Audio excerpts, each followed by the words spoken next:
estamos aqui para realizar mais uma edição do programa Conexão Céu. Hoje estamos no retiro, então deixamos a edição gravada aqui da reprise do nosso primeiro podcast, que foi falando sobre a teologia cristã liberal. Então nós estivemos eu, Gilson, presbítero André e pastor Elton, conversando um pouquinho a respeito desse tema, e você tem a oportunidade de conferir, né? Se porventura você não viu ou você viu e quer relembrar, você tem a oportunidade nesta tarde de dar uma conferida naquilo que nós conversamos. Vem com a gente! Antes de entrar no tema central, para sintonizar quem está em casa, né, quem está nos acompanhando, porque a gente usa termos, às vezes, se tornam até científicos, a depender de quem escuta. Então, a gente quer iniciar definindo o que é teologia. E aí, comigo é? Para você. Eu não sei porque eu me coloco nessas ciladas. Vamos lá, né? Teologia, meu povo, é o seguinte, ó. Teologia é um termo que geralmente as pessoas elas se sentem bastante à vontade para falar, porque está referido ou diretamente linkado com algo que a maior parte das pessoas elas possuem, né? Que é algum tipo de religião. Então, teologia no sentido acadêmico será o estudo ou a ciência de Deus, o estudo de Deus, né? Isso é o que você aprende na academia de maneira bem sucinta e objetiva. Então você estuda ali tudo que está relacionado ao caráter religioso. Para o cristão, a teologia ela não é a ciência de Deus ou o estudo de Deus, porque Deus ele não pode ser estudado, ele não pode ser experimentado. Ele não é uma ciência em si, no sentido do indivíduo poder fazer um escrutínio de Deus. Então, para o cristão, nós costumamos dizer que teologia é o estudo da revelação que Deus deu ao homem. Então, nós estudamos essa revelação que é manifesta pelas obras da criação e por aquilo que nós entendemos como revelação especial ou revelação objetiva, não é? Então, a revelação que se dá na natureza é o que nós chamamos de revelação geral, e a revelação especial que nós damos o nome de a revelação escriturística, essa que nós possuímos, que foi dada de maneira oral desde o Antigo Testamento até o momento em que Moisés começou a escrever, registrar, e até o último registro do Novo Testamento, que é Apocalipse. Então, isso chama-se revelação especial. Então, nós não temos como estudar Deus, mas nós estudamos a revelação que Deus deu ao homem, nesse sentido. Então, a teologia, ela se prende a isso. O objeto do estudo da ciência teológica é a revelação. Essa revelação ela está compartimentada dessa forma, em revelação geral e revelação especial, não é? Então, dentro desse estudo da teologia, aí nós podemos, logicamente, fazer algumas categorizações para facilitar a didática, já que a revelação de Deus não é uma revelação categórica, ela não está compartimentada por cada assunto no seu devido lugar, mas é uma revelação extremamente orgânica que se dá no processo da historicidade, do desenvolvimento social, histórico, cultural. Então aí a ciência teológica em si, aí ela faz a categorização, e aí nós temos assim o que nós chamamos de doutrinas, dogmas, não é? Por exemplo, estudamos a pessoa de Cristo, que chamamos de cristologia, a pessoa de Deus, que é teontologia, a pessoa do Espírito Santo, pneumatologia nesse caso. Quando tratamos de pecado, nós estamos falando de ramatiologia e assim por diante. Eu não sei se eu fui objetivo e claro. Não, eu entendi. Eu vou pegar na sua fala essa questão de que não podemos estudar Deus. Sua fala? Não temos como fazer uma experimentação de Deus para dizer que a teologia é a ciência do estudo de Deus. Ok. Então, partindo desse princípio, quem vai além ou aquém, pode se tornar uma teologia falsa. Se você entende que esse Deus, o Deus cristão que nós cremos, o Deus trinitário, não é Pai, Filho e Espírito Santo, revelado na criação, revelado na revelação especial por meio dos profetas, dos reis, sacerdotes, apóstolos e principalmente pela pessoa de Jesus, esse Deus cristão, ele estabeleceu limites, ele delimitou o meio pelo qual o homem deve conhecê-lo. Não é? Então, se você vai além ou você permanece distante desses limites, então você cria um problema e aí você pode cair numa falsa religião, numa falsa teologia, e é o que ocorre. Você observa que quando nós estudamos a criação do homem, a questão do pecado em si, quando o homem ele peca, ele por natureza ele se afasta de Deus. E por esse afastamento acontecer, então toda a sua noção sociológica, religiosa, ética, ela acaba sendo danificada. E daí você percebe que os homens eles buscam religiões, né, ou fazem deuses para si, ídolos para si, e se afastam totalmente de Deus. Então eles ficam totalmente afastados e além. Então o que limita o conhecimento adequado, dizer assim, a respeito da divindade e principalmente da divindade que os cristãos eles creem, é a revelação especial em si. Porque eu falei de dois tipos de revelação aqui, a revelação geral e a revelação especial. A revelação geral é aquela que o homem, olhando para a natureza, ele entende, ele percebe que existe um ser que criou todas as coisas, que as coisas não estão aí aleatoriamente, de maneira natural. Mas essa revelação natural, como diz o apóstolo Paulo no primeiro capítulo de sua Epístola aos Romanos, não dá um conhecimento específico de Deus. Então, há necessidade de que Deus se revele de maneira pessoal, objetiva, diligente, com um conteúdo específico a respeito dele. E ele faz isso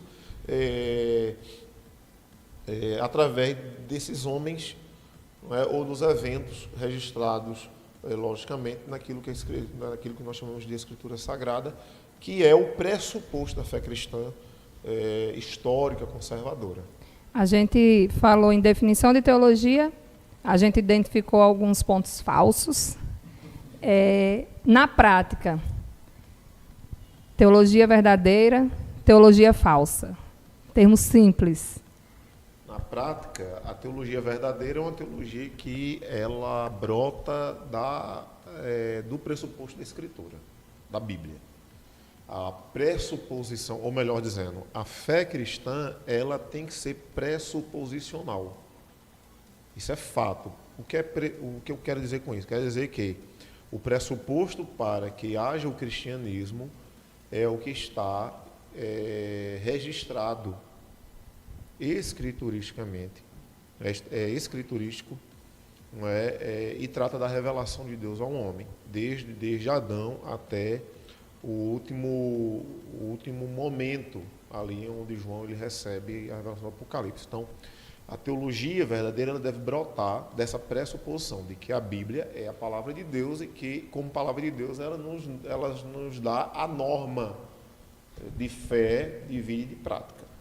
A religião falsa, ou a fé falsa, ou a teologia falsa é aquela que vai além das Escrituras ou permanece distante das Escrituras, buscando ou utilizando-se da Escritura apenas como uma escada para justificar seus pressupostos que não são baseados na pressuposição. Ou seja, a fé cristã, a boa teologia, ela é toda posicionada no fundamento escriturístico e da própria história, desde Adão até o último apóstolo que nos trouxe fundamento.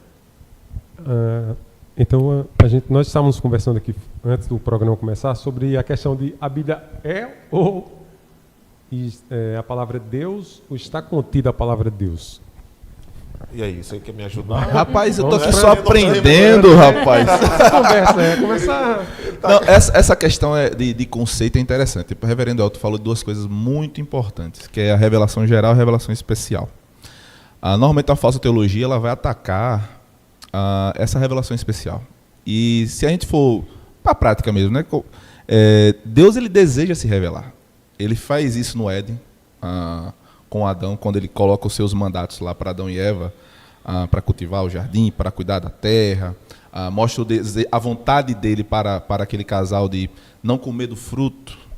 Isso tudo é revelação de Deus, palavra de Deus para o homem e desejando esse relacionamento. Êxodo 20 mostra Deus no Sinai, Êxodo 20 vai dizer, né? Disse Deus todas estas palavras. Deus se revelando ao homem. Então a gente vê na Escritura esse movimento de Deus, essa vontade de Deus de se revelar ao homem. A gente vai chamar isso realmente de revelação especial, e ela é importantíssima, e aí eu gostaria de deixar esse ponto, porque o homem só tem a noção de que ele é pecador porque Deus deixou uma revelação especial. A revelação geral ela não tem essa condição de dizer ao homem que ele é pecador, por exemplo. Né? A revelação geral tem uma função de mostrar quem é Deus, por exemplo. A existência de Deus, como o reverendo Meir falou em Romanos capítulo 1. Mas a revelação especial, ela vai mais a fundo. Não apenas mostrar a existência de Deus, mas mostrar da necessidade que o homem tem de conhecer a Deus. Né? Da sua realidade enquanto pecador, da sua realidade, da sua necessidade em relação a Cristo, a pessoa de Cristo em se relacionar com Deus. Por isso que teologia é importante. Por isso que estudar teologia é importante. Porque nós vamos estudar a revelação especial de Deus. Às vezes as pessoas têm uma resistência quando falam em teologia, né? Não, teologia é chato. Não, teologia é muito bom, na verdade, porque a gente vai estudar o que Deus revelou, o que Deus deixou para que a gente estudasse. A gente pode pegar a Bíblia e conhecer a Deus por meio da Escritura. Então isso é muito importante. Então vem na pergunta, né? A Bíblia é a palavra de Deus, ela contém. Isso a gente vai emborcar quando a gente for entrar mesmo no tema, de fato, né? No tema da teologia liberal, mas a Bíblia de fato, a palavra de Deus. Pronto. O presbítero André falou sobre a teologia liberal. Ariane, quer fazer a pergunta? Ou tem alguma dúvida? Não, então, um dos artigos, né, que a gente leu sobre o assunto traz justamente que uma das ideias do liberalismo teológico é essa questão da Bíblia conter erros, né? Eles dizem que a Bíblia contém erros e contradições. E aí a gente vai entrar nesse assunto adiante e tudo, mas eu queria, né, que agora a gente falasse como surgiu esse movimento, como o liberalismo teológico chegou ao Brasil, quando ele chegou, como ele chegou aqui no Brasil. Eu sou uma mera espectadora, fazendo perguntas para conhecer sobre o assunto, junto com os meus amigos que estão aí acompanhando, e se quiserem fazer perguntas também, a gente vai estar aqui tentando responder. Porque é só o início do debate. Muita coisa, a coisa vai começar a apertar, né, passo a passo. Eu entendo bem como que é, viu? Vamos pensar aqui um pouquinho antes de responder essa questão de como chega no Brasil, né? Eu acho que a gente precisa entender como é que surge a teologia liberal no contexto do cristianismo, né? A teologia liberal, podemos dizer assim, é um filhote do movimento iluminista, né? Do iluminismo, algo que o pessoal já estudou no seu tempo escolar. Então, o iluminismo foi o quê? Foi um movimento cultural, social, religioso, que vai se desenvolver na Europa no período ali da Revolução Inglesa, em 1688, até a Revolução Francesa, em 1789, ou seja, ali próximos ali, no meados para o final do século XVIII para o XIX, surge ali o aspecto ali da libertação científica, né? Precisamos lembrar que a igreja ela mantinha o controle sobre a produção artística, cultural, ciência, o ensino, ela tinha controle total. Então, com o surgimento ali desse movimento buscando a libertação desses aspectos que norteavam ali a sociedade, tirar o poder da igreja sobre esses elementos da sociedade, sobre esses aspectos. Então, vem ali, juntamente com isso ali, a reflexão pastoral. Precisamos dizer que eram pastores, teólogos da época, que eles entendem também que é necessário fazer uma reforma com relação ao estudo da Bíblia, ou a perspectiva de como nós observamos a Bíblia. Aí, dentro desse, digamos, desse advento da ciência livre da igreja, né, dos dogmas, aí esses teólogos entenderam também que era necessário pensar na religião, no cristianismo também livre das amarras. Então, o liberalismo é um movimento, o liberalismo teológico é um movimento que busca analisar os eventos bíblicos, a própria Escritura, além daquilo que ela em si demonstra. Então, busca olhar a Escritura como um elemento literário que precisa ser avaliado a partir da ciência literária, fazendo críticas, observações, ponderações, observando se aquilo que está escrito de fato aconteceu, se não era um recurso literário da época. E aí vem a questão, né? A teologia liberal, quando ela observa a Escritura, ela vai observar esses possíveis, esses aparentes equívocos ou erros, e aí eles começam a questionar a veracidade do texto ou a credibilidade do texto em si. Então, a pergunta que a teologia liberal faz dentro desse processo é: o texto bíblico, ele pode ser tomado como fonte de verdade de maneira absoluta? Eles questionam essa fonte absoluta de verdade dentro do texto bíblico. E aí surge aí os diversos desdobramentos a partir dessas análises do texto por um viés científico, esquecendo-se do dogma. A teologia liberal é o quê? É um abandono do dogma como óculos da análise do texto. E pega-se agora o óculos científico para analisar o texto que registra todos os eventos. Então, quando é que vai chegar no Brasil? Precisamos entender que dentro desse processo que ocorre na Europa e vai chegar aqui no Brasil, o Brasil ele sempre foi foco e sempre esteve como alvo das grandes missões. Precisamos lembrar aqui, por exemplo, a Igreja de Genebra mandou missionários para aqui através do trabalho de João Calvino. Nós tivemos missionários metodistas, tivemos missionários escoceses aqui no Brasil, holandeses. Então, a teologia liberal, a partir do final do século XVIII para o XIX, ela vai aportar no Brasil justamente por meio desses missionários que estão ali sendo influenciados por um movimento de observar o texto bíblico que não seja por meio do dogma. Certo? E precisamos entender aqui que isso é o que a teologia liberal fala. Diz assim, que o texto bíblico ele é interpretado, ele é vislumbrado através do dogma da igreja. A igreja impõe. Talvez, numa perspectiva da teologia romana, a igreja poderia fazer essa imposição porque o romanismo, a Igreja Católica Romana, ela coloca a tradição de pé de igualdade com a Escritura. Então, a tradição, de certo nível, ela impõe algumas coisas à Escritura. Mas, na perspectiva da reforma, das igrejas reformadas, isso não é verdade, porque a teologia reformada ela não impõe dogma, ela extrai o dogma da Escritura em si. Só pegando o gancho do reverendo, então a gente vê essa influência principalmente ali do iluminismo, como o próprio reverendo falou, né? Que o iluminismo vai trazer bem aquela ideia da razão humana na centralidade de tudo, né? E é interessante que essa filosofia entrou, de fato, nas discussões teológicas, né? Saiu do campo da sociedade, trouxe também para a seara da igreja, e aí a gente vê exatamente essa inversão de valores que o reverendo trouxe aqui. A teologia liberal ela se compromete com isso, em relativizar a doutrina, a palavra de Deus, a revelação especial que a gente falou no início, e começa a colocar então ali o homem, na razão humana mais propriamente dita, na centralidade, na primazia da revelação. Então o que é que acontece? Quando um liberal ele está diante de um texto bíblico que traz um choque à razão humana, ou à própria ciência humana, o que é que ele vai fazer? Ou ele vai abandonar o texto bíblico, ou ele vai fazer uma releitura. Né? E aí a gente vai trazendo para os nossos dias, né?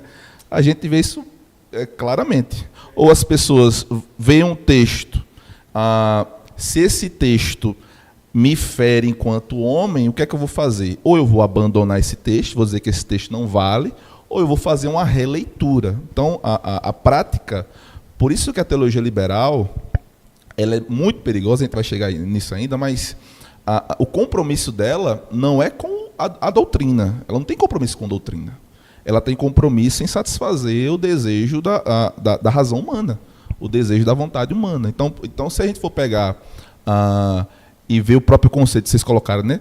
Teologia cristã liberal, isso não existe. Porque a partir do momento que eu coloco a escritura como se fosse algo a serviço de segundo plano, e eu coloco a mente humana ou a vontade humana em uma primazia indevida em relação à revelação de Deus, logo eu não vou ter cristianismo. Eu vou ter uma outra situação, eu vou ter uma outra coisa, uma outra teologia, mas não a teologia cristã. Tá? Então vamos agora aprofundar na questão do debate e indo mais para uma parte mais prática, para que quem nos assiste possa entender. Então, para quem assiste, faz parte de uma comunidade cristã, como é que nós podemos identificar sinais de liberalismo nas nossas comunidades em que vivemos? Rapaz, Gilson, assim, de forma bem simples, quando você começa a se afastar de teologias, de doutrinas fundamentais da Escritura. Vou dar um exemplo. A teologia liberal, ela relativiza, por exemplo, a divindade de Cristo, um exemplo. Ela persegue um Cristo histórico. Na verdade, eles trazem Cristo como um grande exemplo, né? Mas o cristianismo traz Cristo como o salvador do mundo. Eles não pregam isso. Você percebe o quanto isso é perigoso. Então, quando a gente percebe uma pregação, uma doutrina onde há uma relativização da Escritura, onde a pregação, a doutrina, ela está mais voltada para satisfazer necessidades temporais do homem em relação à necessidade eterna, como a Escritura revela, então já começa a acender meu alerta. Tem alguma coisa errada aqui. Porque assim, a teologia da igreja, ela é uma teologia baseada na doutrina dos apóstolos do Novo Testamento. Quando eu fujo disso, eu tenho uma aberração teológica. Na verdade, eu não tenho nenhuma teologia, eu tenho uma outra coisa. Tá? Então, como é que eu consigo identificar? A primeira coisa, tem várias coisas que a gente vai discutir hoje, mas a primeira coisa, quando eu começo a relativizar o que está escrito, ou um processo de abandono, ou um processo de releitura. Né? A gente acompanha algumas situações e a gente vê pregações no sentido de que a Bíblia precisa ser revista, a Bíblia precisa ser atualizada, a Bíblia foi escrita naquele contexto, hoje o contexto é outro, então a gente tem que fazer uma releitura da Escritura, a gente tem que fazer uma revisão do que foi revelado. Aquilo se aplicou apenas naquele sentido, naquele contexto. Hoje isso não vale mais. Então, quando a gente começa a perceber tratar a Bíblia não como uma verdade absoluta que o é, e eu começo a trazer a Bíblia e colocar ela, adequar a Bíblia à minha cultura, ao meu contexto, à minha razão, aí eu começo a perceber que, tem alguma coisa estranha aqui. Então a gente consegue, bem facilmente, resumindo, né? Como é que eu consigo identificar que há uma teologia liberal aqui? Primeiro, a Bíblia é relativizada. A Bíblia é colocada em um plano inferior. E aí eu coloco tradição, eu coloco a minha opinião, eu coloco a minha cultura, a minha cosmovisão, em detrimento da revelação. Experiência pessoal. A minha experiência, vai chegar nisso aí também, a minha experiência pessoal em detrimento do que está escrito. Né? Eu vou ler um comentário aqui do pastor Valdec. Ele disse que a teologia liberal respalda o que o filósofo Nietzsche disse, né? E o homem, em seu orgulho, criou Deus à sua imagem e semelhança. Quer comentar, reverendo? Passamos para seu amigo aí, pastor Valdec, né? Um abraço, pastor, aí, ó. Um abraço, pastor Valdec. O senhor é muito meu amigo, viu? Que bom, viu? Que bom ter o senhor aqui nos acompanhando. Olha só, eu acho que está certo o que se coloca aqui, não é? A teologia liberal ele tenta moldar a revelação ao seu gosto. Precisamos entender aqui nesse sentido que a fé cristã e mais especificamente o aspecto revelacional ou a revelação de Deus para o homem não é objeto científico, é um objeto de fé. Então, quando indivíduos lá no final do século XVIII para o XIX, eles produziram essa ideia de que precisaria olhar a revelação de uma forma científica, abandonando, logicamente, os dogmas, a tradição. E, nesse caso, quando fala-se de dogma, você fala de confessionalidade, não é? De símbolos de fé. Então, eles modam a revelação ao seu gosto, porque eles tentam desconstruir o que está nos aspectos bíblicos, os elementos bíblicos, o credo, para trazer uma resposta ao homem que seja satisfatória, digamos assim, ao seu ego, basicamente. É interessante isso aqui, porque também, quando nós falamos de liberalismo, o que é que o homem ele tenta? O homem ele tenta trazer explicações de problemas que eram extremamente sérios no momento histórico, não é? Porque observa, muitos conflitos armamentistas nesse período, você tinha muitos conflitos, você tinha escravidão em alta, você tinha problema de saúde pública imenso.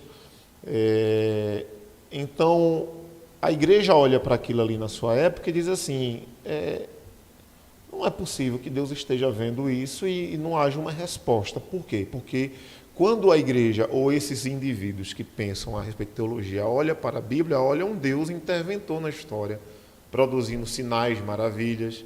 E aí esses pastores eles estão observando todo um contexto caótico, com guerras acontecendo na Europa, inclusive, não é? Impérios caindo, e aí eles notam que não é possível mais responder à luz daquilo que era extraordinário registrado pela Bíblia. Eles buscam uma resposta, então eles entendem que é necessário, com o apogeu do iluminismo, trazer uma resposta satisfatória à sociedade. É o que é que eles analisam. Eles procuram analisar agora os eventos bíblicos à luz dessa ciência, de uma nova ciência cultural, social, filosófica, e modando a revelação ao seu prazer. Então, de fato, o homem, em seu orgulho, criou Deus à sua imagem e semelhança, né? Então, o homem, em seu orgulho, parafraseando, o homem, em seu orgulho, ele cria uma revelação que se acomode ao seu gosto. E aí, lembre-se também, é interessante isso aqui agora, quem criou a teologia liberal eram pastores piedosos, homens de oração, homens devotos, né? Inclusive, minha pergunta... que eu estava pensando aqui era exatamente isso. Isso surgiu fora? Não, pelo contrário, surgiu dentro, né? Surgiu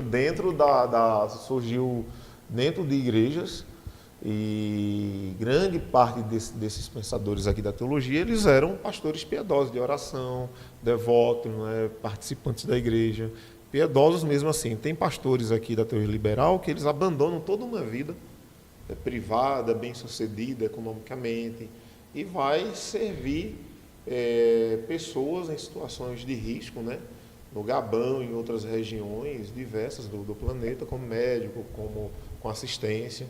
Então, você não está falando de pessoas aqui à toa, como no nosso contexto atual agora, né?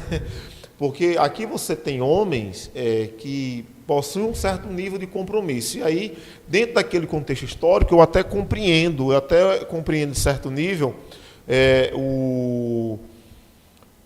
o embate que eles tiveram consigo mesmo quando viram um mundo caótico e sem ter uma resposta, digamos, satisfatória em si.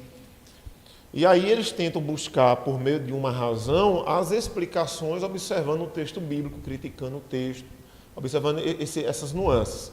Até eu entendo até aí. Mas o que eu não entendo, após um desenvolvimento mais abrangente da teologia, com a divulgação de tantas obras que foram produzidas no período da Reforma, com o apogeu do escolasticismo protestante, que é o momento em que os pensadores protestantes de uma de uma capacidade filosófica maior, como nós teremos pós-reforma, não é? Surgem ali surgiram e estão disponíveis hoje para a gente ainda ter pessoas que defendam uma teologia meramente racional que invalida o credo e o ponto que é matéria de fé, não é matéria científica, não é matéria da razão em si. A gente, falando aqui em liberdade, quando a gente fala em liberdade, traz vários viés, né? E muitas vezes a gente entra no erro dentro das nossas igrejas quando a gente quer muita liberdade, né? A gente às vezes traz, o que é que tem? Não tem nada não, e aí a gente esquece de Cristo. E eu me lembrei de um movimento, eu não sei se teria alguma relação ou não, e a gente não precisa de fato se aprofundar nisso, mas eu vejo também essa questão de insubmissão, e aí eu me lembrei dos desigrejados, né? Se eles teriam algum paralelo, entram em um nada a ver, ou puxam um ganchinho, um pezinho, essa questão da liberdade, né? Da teologia liberal, e essa galera, esse movimento que sai aí, que não quer seguir, né? Não quer submissão. Eu tenho dificuldade de relacionar o movimento de desigrejamento com a teologia liberal em si, mas há talvez assim, uma influência, há talvez um toque na teologia liberal, porque o movimento de desigrejamento ele tem uma premissa, que é a de questionar os fundamentos da fé, da vida eclesiástica, da interpretação bíblica. Quando você vai discutir com um desigrejado ou alguém que pertence a esse movimento, sempre eles irão tentar desconstruir doutrinas fundamentais, principalmente a doutrina da eclesiologia, a doutrina da igreja. Eles tentam desconstruir a necessidade de congregar, de você ter uma membresia, da disciplina, da necessidade de reunião de culto. Eles questionam a questão dízimos e oferta, e doutrinas que estão bem fundamentadas e não houve discussão no período da reforma em relação a essas questões, né? Então, eles não são pertencentes ao movimento de teologia liberal, mas eles eles foram influenciados a determinado nível porque eles questionam. E a teologia liberal em si, ela questionou muitas doutrinas. Por exemplo, citamos aqui a doutrina da divindade de Cristo. Na teologia liberal, por exemplo, a teologia liberal ela questionou se Cristo nasceu de forma virginal. Então, para eles, Cristo não nasceu. Cristo nasceu como qualquer um outro homem, e esse homem chamado Jesus, ele por um padrão ético, moral, ele convence a sociedade da época que ele tem um senso divino, que ele é santo e etc., né? Então, a teologia liberal, quando questionou isso, eles estão questionando a humanidade de Cristo, a divindade de Cristo, certo? O movimento de desigrejamento não questiona a divindade de Cristo nesse sentido, mas eles questionam várias outras doutrinas. Então, nesse sentido, eu digo assim, que o desigrejamento ele toca, mas que eles não são teologia liberal, a não ser que eles passem a defender uma série o escopo doutrinário que os liberais eles defendem hoje. Perfeito. Exatamente. O que acontece é que a teologia liberal ela deixou muitas sementes espalhadas. Assim. Não quer dizer que existem muitas igrejas que vestem a camisa, eu sou um teólogo liberal, aqui essa igreja é liberal. Até tem, mas em grande maioria a gente percebe que é influenciada de alguma forma com os ensinamentos. Né? Antes de presbítero continuar, então deixa eu entender. Então, eu posso não ser abertamente liberal, mas ter práticas liberais? Pode acontecer. Pode acontecer de você não vestir a camisa. Eu estou aqui bebida do liberalismo alemão aqui, como é o nome desse nome aqui? Schweizmacher, né? Que foi o pai do liberalismo. Mas eu posso praticar determinadas coisas que são de influência liberal, mesmo que eu às vezes nem saiba, né? Quais, por exemplo? Aí, Gilson quer... ele quer chegar... Não, mas é isso mesmo. Quem tá em casa, às vezes... Eu vou dar um exemplo. Como é que ele nasce? O reverendo Helder falou algo interessante. O liberalismo surgiu de pastores piedosos. Esse Schweizmacher mesmo realmente era um homem... Pietistas, inclusive. Era pastores pietistas. Pietista. Exatamente. Fazer o aspecto da espiritualidade. Da espiritualidade, Da espiritualidade. Só que a questão ele deu tanta ênfase à prática e ele deixou de lado a escritura, digamos assim. A prática, a piedade prática, acabou tendo um lugar onde apenas a escritura deveria ter. Aí, por exemplo, eu consigo enxergar situações essas hoje em dia? Sim. Quantas vezes a gente não vê pessoas que dão mais ênfase ao que eu vivi do que o que está revelado? Quantas heresias não nos vemos baseadas nesse berço, né? Pode citar aqui vários exemplos. Aconteceu isso aqui comigo, eu tive um sonho, alguém lá do céu veio falar comigo e agora a doutrina é essa aqui, que eu tive uma experiência pessoal e agora é isso aqui. Não, mas a Escritura diz isso. Não, mas eu tive essa experiência aqui. Então agora a doutrina da igreja vai ser essa. Então a gente percebe que, mesmo que não vista a camisa, mas a gente percebe essa influência, né? Essa influência perigosa de... É aquela questão, Justo. Toda vez, cara, que eu abro mão da escritura, eu vou ter problema. A gente vai ter problema na igreja.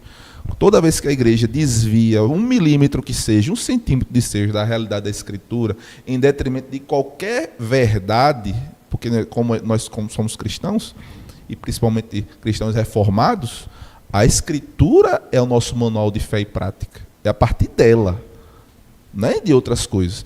Tudo da nossa vida, nossa cultura, o nosso modo de ver o mundo, tudo deve estar baseado na escritura, e não a escritura, não é um movimento contrário. A gente percebe que a teologia liberal, ela faz essa inversão. É a Bíblia que se adequa ao exterior, e não o exterior que se adequa à palavra de Deus. Então a gente tem que observar isso e tomar muito cuidado, tá? Pode falar.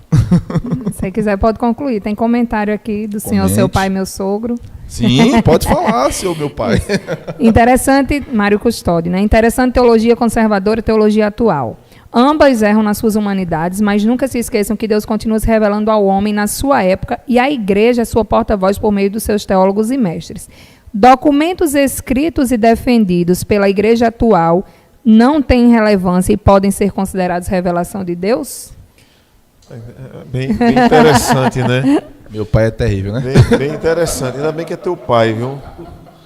Olha só, abrir esse parênteses aqui, só para a gente poder voltar, né?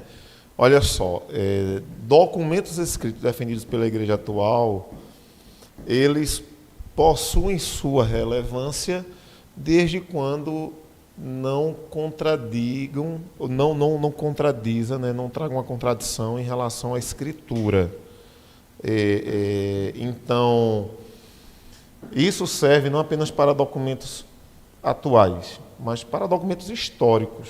Então, por exemplo, nós temos muitas confissões de fé, catecismos que a igreja desconhece, e em várias dessas confissões elas apontam para um tipo de interpretação que, ao ver da igreja reformada, não é condizente com a escritura. Então, qualquer documento que vá além daquilo que a escritura estabelece como verdade, então a gente deve rechaçar. Agora, devemos lembrar também aqui que, quando nós falamos de documento, talvez o membro pense assim, os estatutos da igreja, os regimentos, etc. e tal. Bem, regimentos e estatutos são documentos normativos, é uma legislação de um grupo que é agremiado. Quando agremiado, ele utiliza para ordenar a sua vida prática, diária, e geralmente está tratando de aspectos práticos, né, de como funciona aquela agremiação, que são as denominações. Então, a não ser que se coloque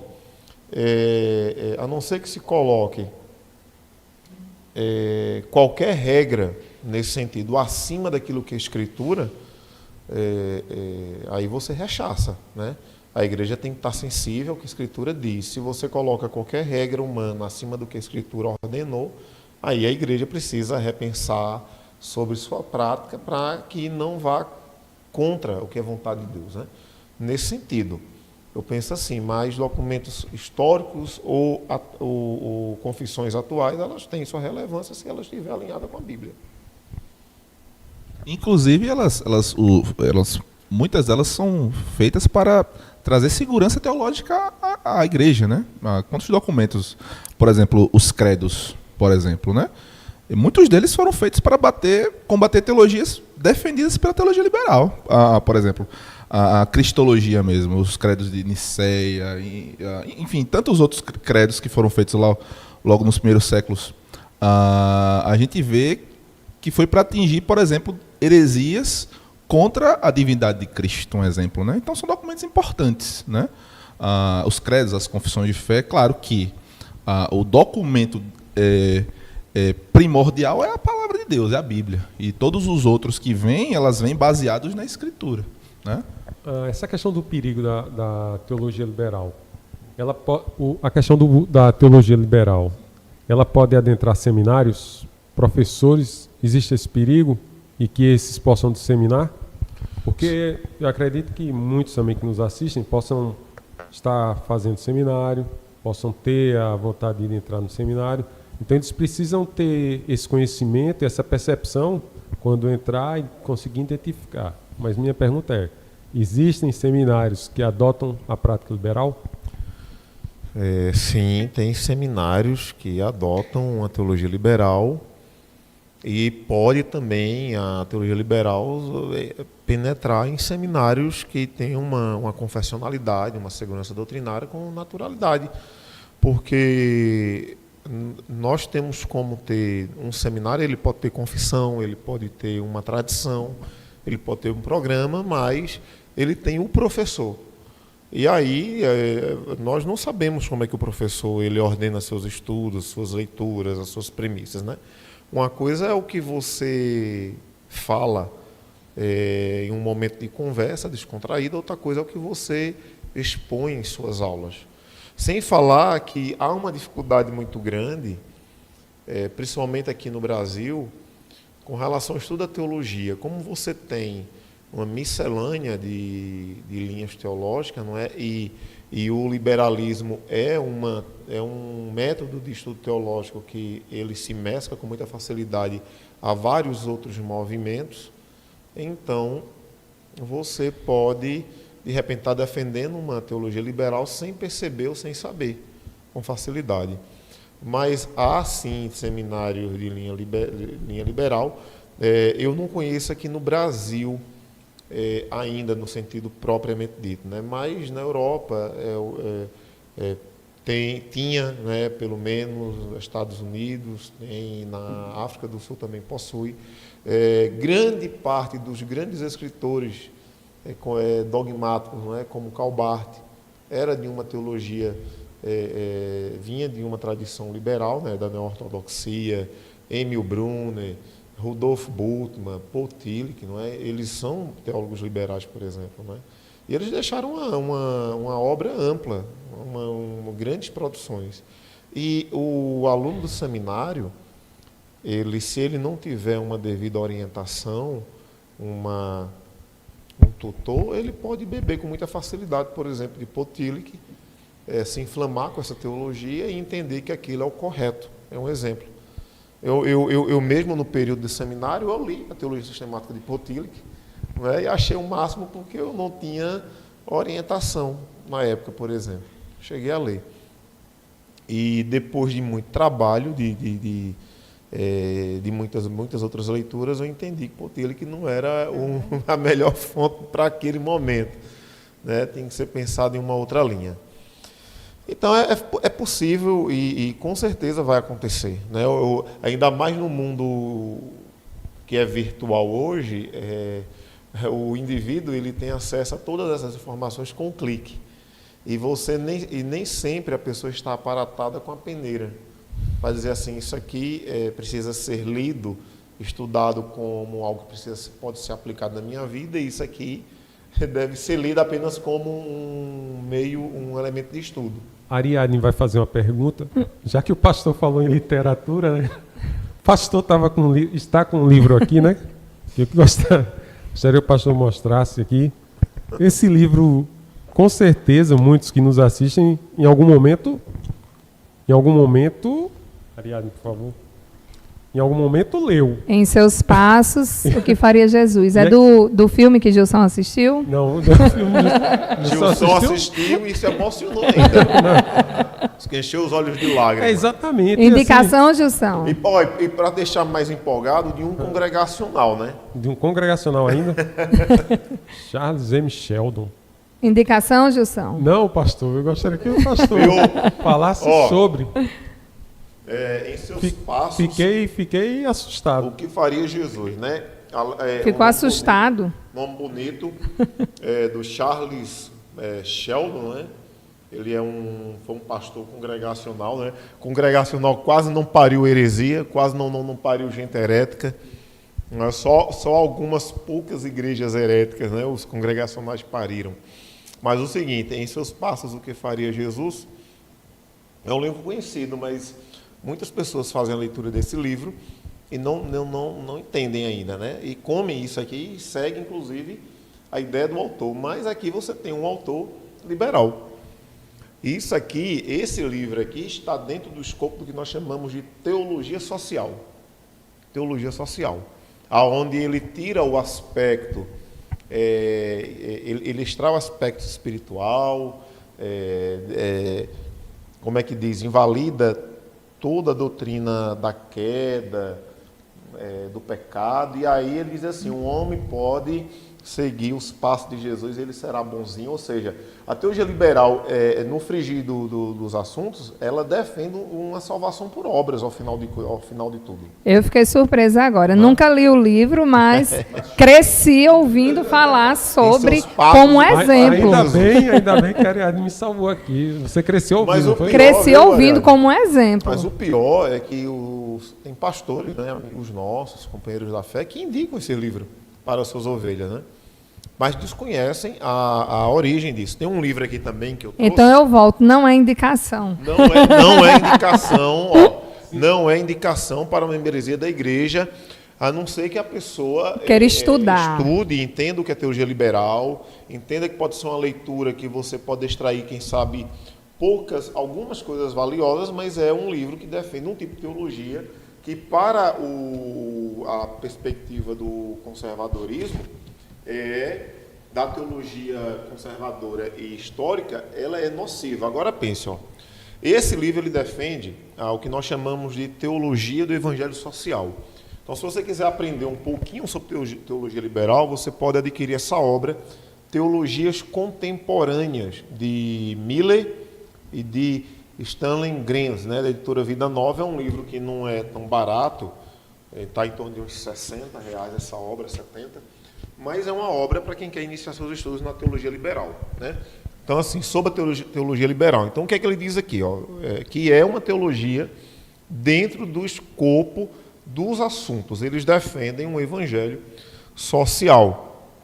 Então, esse evangelho social, segundo esse autor aqui, né, o Miller e o Grenz, né, ele diz o seguinte, que de 1945 a 1995, as denominações liberais, que nós possuímos aqui no Brasil, inclusive, em Recife nós temos uma igreja reformada liberal, reformada liberal, né, é uma coisa meio estranha, né, igreja reformada liberal, é meio estranho, né? Olha só, as denominações liberais, elas diminuíram entre 1945 até o ano de 1995, 2 décadas atrás, drasticamente, e então eles precisavam desenvolver alguns temas para atrair o povo, e eles definiram essa teologia, o evangelho social, que vai ser um alimentador para o que nós chamamos de missão integral, inclusive. A missão integral, que muitos pastores de igrejas tradicionais históricas defendem, tem origem numa doutrina defendida pelo liberalismo teológico. Então, o que é que ele diz aqui? Ó? Só para que vocês tenham noção aqui. Ó. Olha só. Dentro desse evangelho social aqui, eles dizem o seguinte, que o evangelho genuíno de Jesus fora obscurecido pela história do cristianismo. Essa perspectiva defendia a hipótese de que o evangelho de Jesus e o evangelho sobre Jesus são duas coisas bem distintas. A partir disso, argumentava que a pregação de Cristo tinha sido modificada de forma subversiva pela pregação da igreja primitiva. Olha, a igreja primitiva, que era basicamente composta pelos primeiros discípulos e tinha orientação imediata dos apóstolos, tinha falsificado o evangelho. É isso que ele quer dizer. O consenso entre os liberais era de que não apenas os autores dos 4 evangelhos do Novo Testamento, mas principalmente o autor das epístolas paulinas, e aí, na teologia liberal, os autores não são os autores. Paulo não escreveu aquelas epístolas, por exemplo, bem como os mais diversos integrantes da tradição da igreja primitiva e antiga tinham editado, modificado e, portanto, deturpado a pregação de Jesus com a finalidade de atender às demandas apologéticas da comunidade cristã nascente. E isso é o que o evangelho social diz, dentro desse liberalismo teológico. Então, percebe o perigo que é a teologia liberal? Olha, ela surge num contexto de um movimento pietista, que é aquele movimento de uma busca incessante, pastores que, para aquela época, eu até compreendo e tiro uma culpa, digamos, deletéria deles ali, né? Mas no passar dos anos, essa teologia liberal ela vai sendo desenvolvida para tentar desconstruir, inclusive, o evangelho, a mensagem do evangelho em si. Quando o indivíduo ele diz que as cartas paulinas não foram escritas por Paulo, por exemplo, ou que houve modificação, ou houve uma subversão, então você está, querendo ou não, invalidando a infalibilidade das Escrituras. Você está invalidando a doutrina da inerrância das Escrituras, da inspiração. Porque, note, se a própria igreja primitiva, que estava com os apóstolos em plena vigência ali, o trabalho apostólico em plena vigência, eles subverteram a doutrina, não é? Então, qual a confiança que nós temos no escrito bíblico? É interessante essa questão, né? Por exemplo, como é que eles enxergam a Bíblia, né? A Bíblia ela não é nem sua totalidade a palavra de Deus. Eles vão buscar ali o que eles chamam de evangelho, né? O querigma, né? Como eles normalmente falam.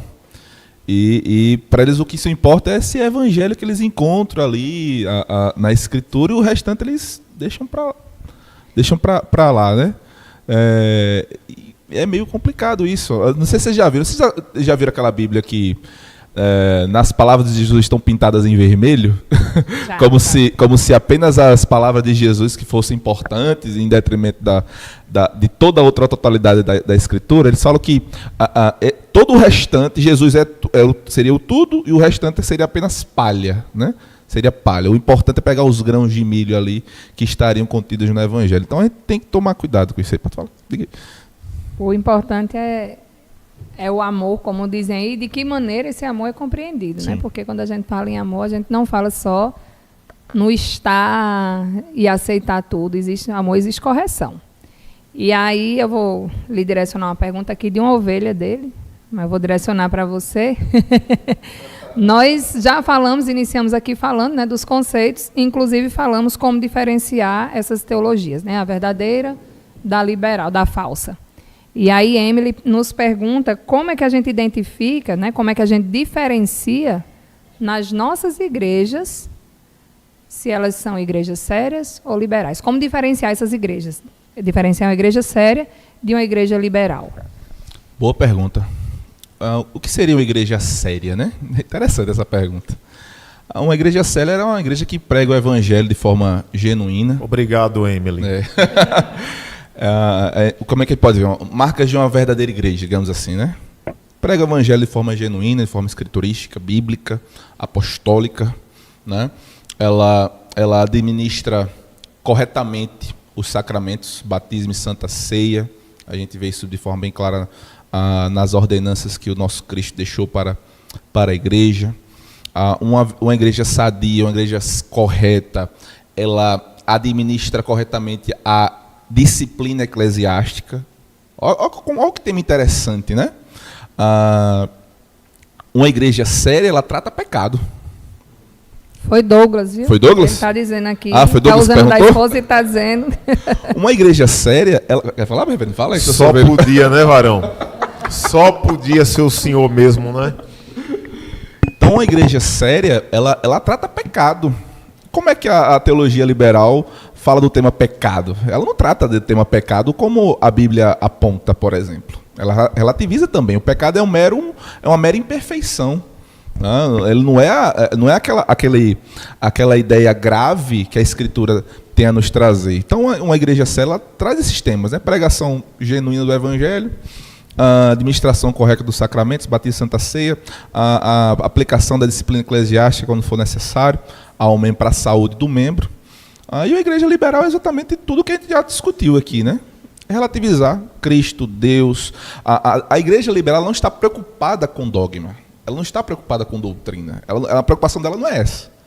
A preocupação dela é outra. A preocupação dela é satisfazer a vontade, o ego do homem, a cultura. O compromisso com ela é outro. Para ela tanto faz esses temas que eu falei aqui. Tanto faz se tem ou se não tem. Ela não tem compromisso com isso. Ela tem compromisso em satisfazer o ego do homem. Resumindo, né? Resumindo, é basicamente isso. Agora, uma coisa interessante, quando você falou assim, a questão do pecado em si, né? A teologia liberal, ela desconstrói o mito na Escritura.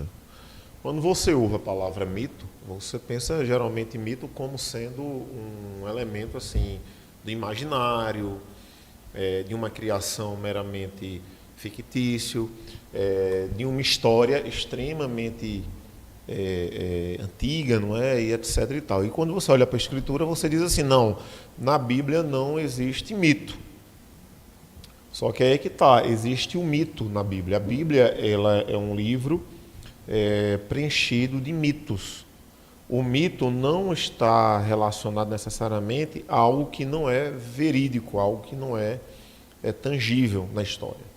O mito tem a ver com algo que traz uma importância cultural, religiosa e que tem uma tangibilidade também, que é algo verídico. Então, por exemplo, a teologia liberal, na cabeça, para a teologia liberal, o homem, a figura de Adão e Eva não aconteceu.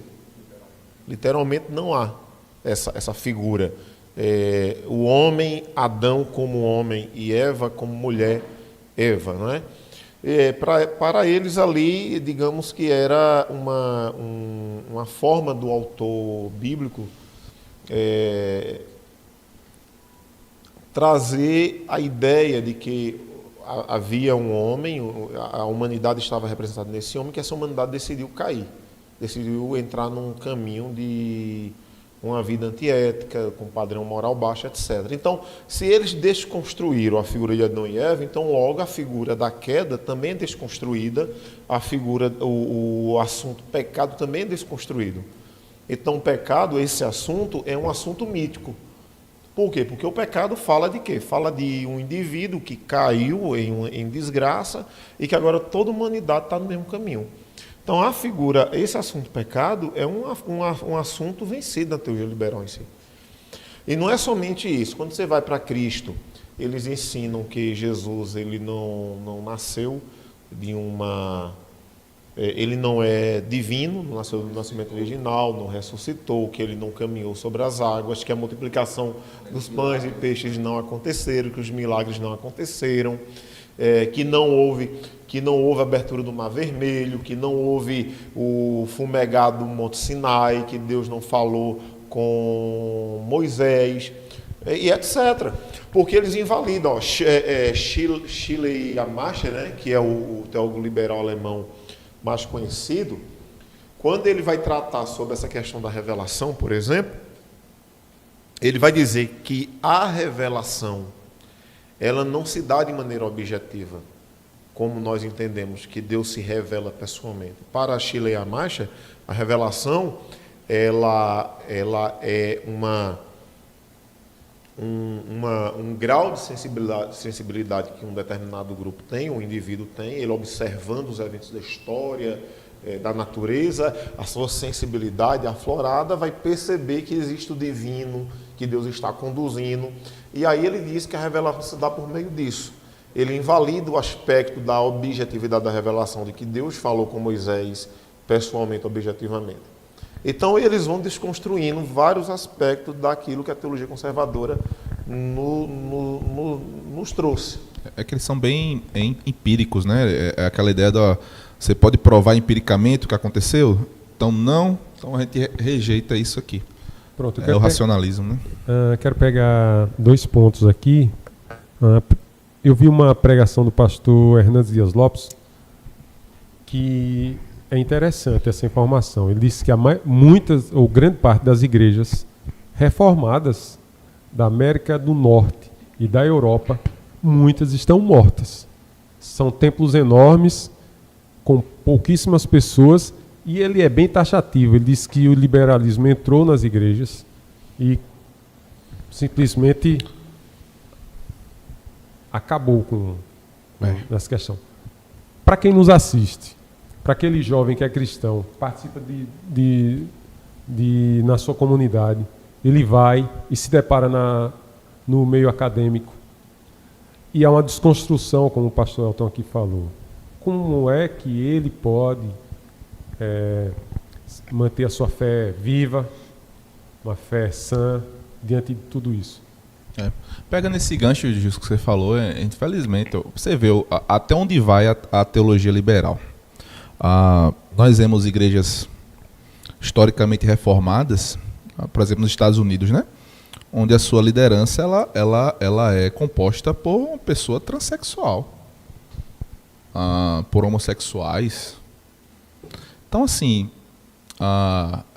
você vê como a gente está falando aqui, às vezes parece um pouco teórico, né? Mas se a gente for pegar e ver o veneno que entra na prática na igreja, são essas questões. Por exemplo, eu tenho que fazer uma releitura.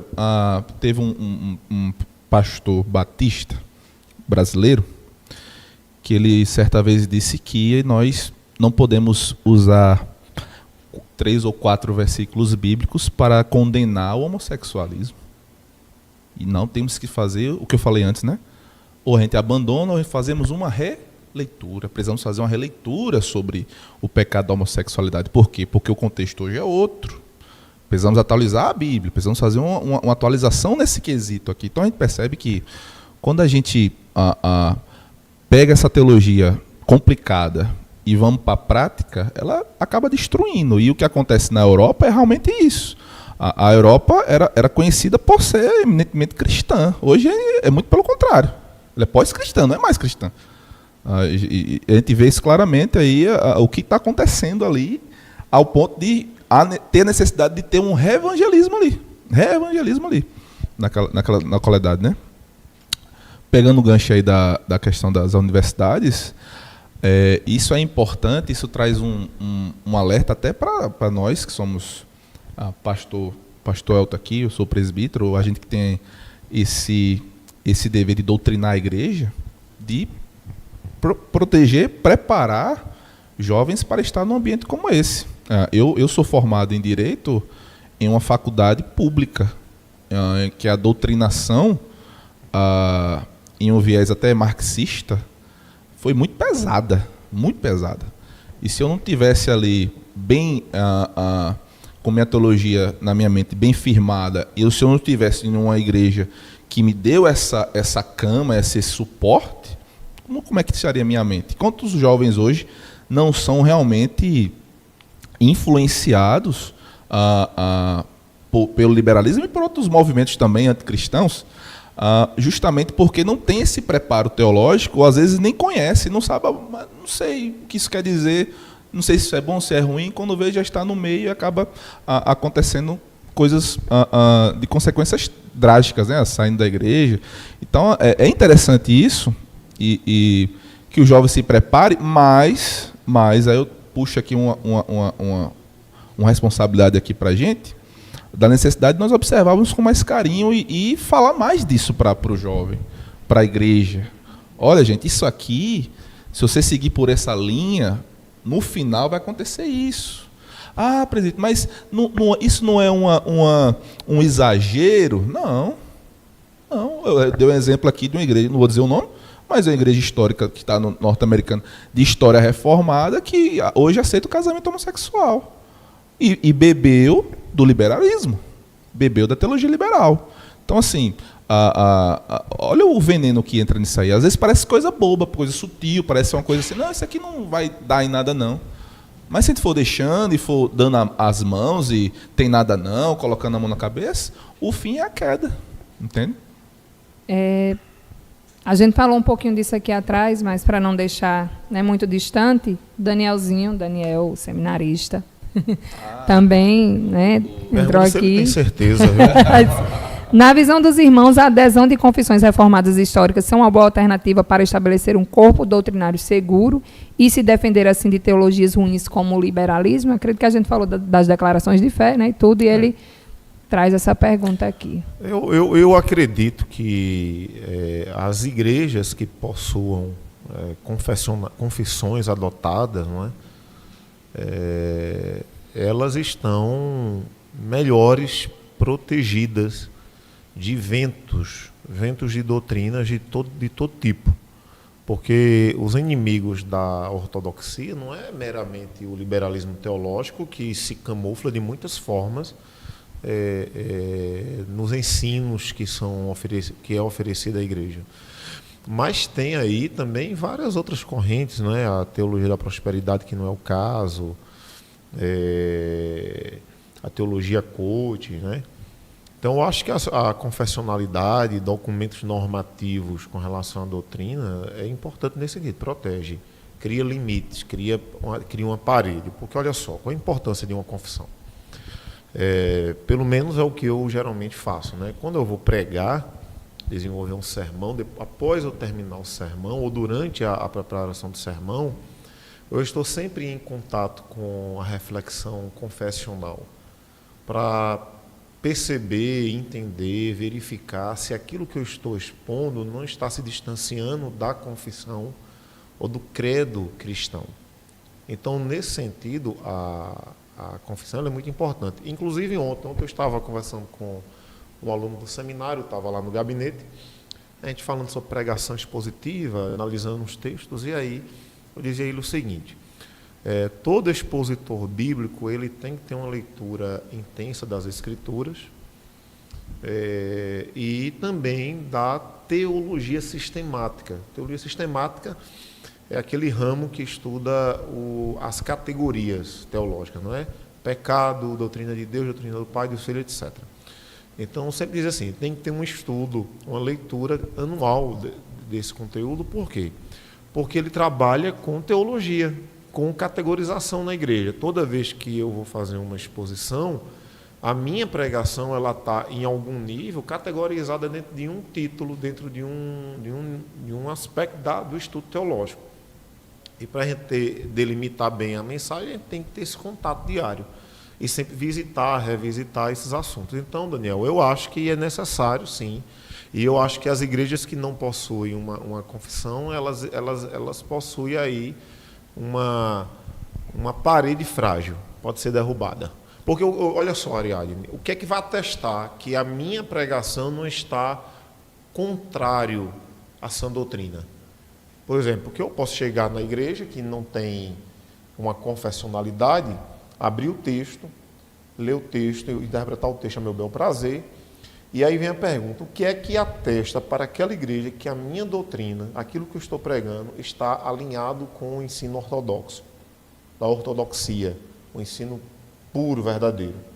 Se a igreja não tem confissão para balizar isso, né, aí ela tem um problema. Aí alguns vão dizer assim: não, mas tem a Bíblia. Certo, mas a Bíblia ela é essencialmente clara naquilo que se refere aos aspectos salvíficos. Mas tem várias coisas na Escritura que não é tão explícito ou tão claro. Então, a confissão, as confissões, catecismo, credos, eles são ferramentas que nós entendemos que foram formulados ali por grupos de pastores, pessoas que estavam orando, se consagrando, discutindo, debatendo teologia. Então, pode ter erro? Sim, porque é obra humana a interpretação, mas pelo fato de ter sido discutido anos e anos aquilo ali, envolto de oração, de jejum, de consagração, de um estudo diligente das Escrituras, é certo de que ali tem parâmetros para observarmos se a pregação ela vai no alinhamento ou não.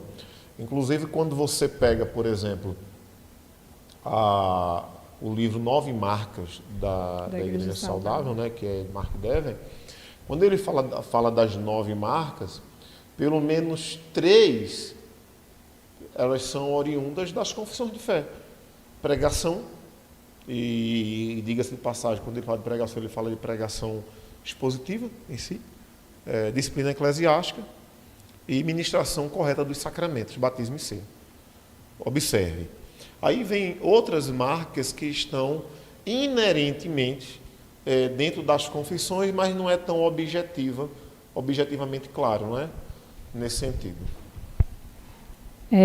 Eu creio que essa seja uma preocupação de fato, né, dos irmãos, dos que estão seguindo corretamente, dos que estão instruindo nas suas igrejas. São comentários que André até faz lá em casa, de quando está estudando, da preocupação, né, do que vai ser dito no púlpito, a responsabilidade do que está se dizendo para quem está se ouvindo, né, e que a gente siga isso de uma maneira, e que seja dito da maneira correta, para que a igreja não seja ensinada de maneira errônea. Eu queria lembrar quem está aí nos acompanhando em casa, do que a gente falou no início, né? Se quiser sugerir algum tema, alguma temática para o próximo programa, a gente já tem alguns em andamento, mas se tem uma temática que você quer que a gente trabalhe aqui, você também pode estar colocando aí no chat, que a gente vai, né, dar continuidade. Sobre o pastor Valdec fez um comentário aqui, eu creio que seja com base naquilo que André disse em relação ao casamento homossexual. Que ele disse assim, antes de passar para a Gilson, né? Eu e o Gilson estamos aqui do lado de cá, né? Do lado das perguntas, né, Gilson? E vocês aí... É importante esclarecer que este não é o pensamento batista. Este pastor citado é realmente pastor de uma igreja batista, mas regido por uma ideologia diabólica. Disse isso e várias outras heresias. Eu assino embaixo, né? Eu vou dizer o nome desse indivíduo, né? Porque é falso profeta, na minha opinião, que é Ed René Kivitz, né? Se Ed René ouvir esse podcast... Deixa ele ouvir não, para não derrubar nosso negócio aqui. Processe a mim. Me procure e processe a mim. Mas, na minha opinião, um falso profeta é um pastor que há muito já se desviou da verdade. E é triste isso. Você observa como é que o homem ele sai de uma boa ortodoxia para uma ortodoxia falsa, né? É o Kivitz. Então, o Kivitz ele já fez pronunciamentos assim bem delicados e polêmicos quando ele diz assim que a Bíblia não é suficiente. Isso é uma fala do liberalismo teológico, que a Bíblia não é suficiente.